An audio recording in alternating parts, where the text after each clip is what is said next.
Bonjour, un petit tutoriel sur l'utilisation de Google Earth en SVT avec un fichier KMZ.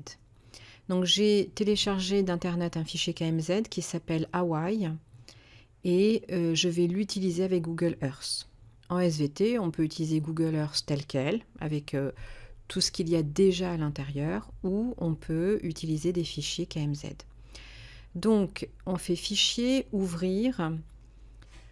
On va chercher le fichier KMZ, en l'occurrence ici, moi je l'avais enregistré dans mon dossier travail KMZ, et on va pouvoir l'ouvrir. Donc ici, il s'agit de Hawaï, c'est les îles qui sont présentes dans le Pacifique. Donc je l'ai fait au préalable parce que c'est très lent à charger. Donc il apparaît ici, et il faut bien sûr le sélectionner à cet endroit-là, et énormément de choses vont mettre beaucoup de temps à charger. C'est pour ça que je l'ai également fait au préalable. Dans un second temps, une fois que tout a été chargé, j'ai décoché ce qui ne m'intéressait pas pour l'exemple du travail d'aujourd'hui. Je n'ai gardé que volcan des îles Hawaï, qui correspond à ça, où on a les volcans en activité, avec leur petite icône, les volcans éteints. Donc voici la chaîne des volcans d'Hawaï. On peut zoomer, dézoomer, on peut se déplacer avec la souris, vous avez la petite main ici, et ainsi on se rend compte que, par exemple à cet endroit-là, au niveau des volcans d'Hawaï, on a le Loihi qui est actuel, il est à 0 million d'années.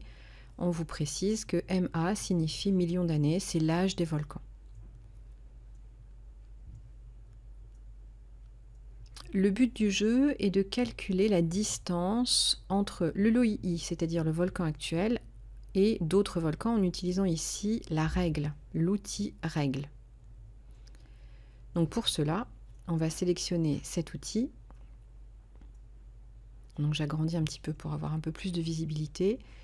Donc je sélectionne cet outil, je fais un premier clic sur le volcan actuel, et par exemple, je clique sur le Kilauea qui a un âge de 0,004 millions d'années.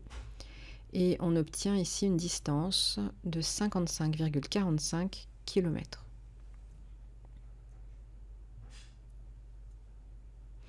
On peut noter cette distance, par exemple, dans un document Excel qu'on aurait ouvert au préalable.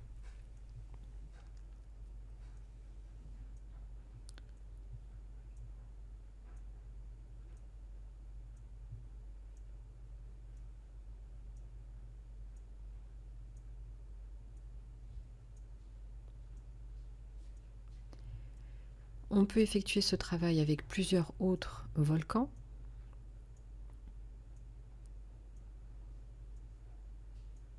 Et vous voyez ici qu'on obtient une distance de 100 km,10, ce qui est une distance plus élevée que celle obtenue précédemment.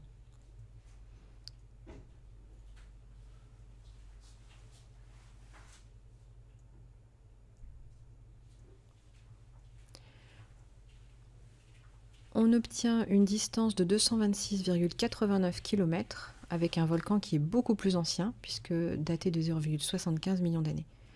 Donc on se rend compte ici que plus le volcan est ancien, plus la distance entre le volcan actuel et le volcan est élevée. On peut ainsi, dans un document Excel, obtenir une courbe qui nous permettrait d'avoir donc l'âge des volcans en fonction de la distance au volcan actuel, et d'obtenir ainsi un calcul de vitesse moyenne de déplacement des plaques, puisque le Loihi est au-dessus de l'actuel point chaud, qui lui est fixe.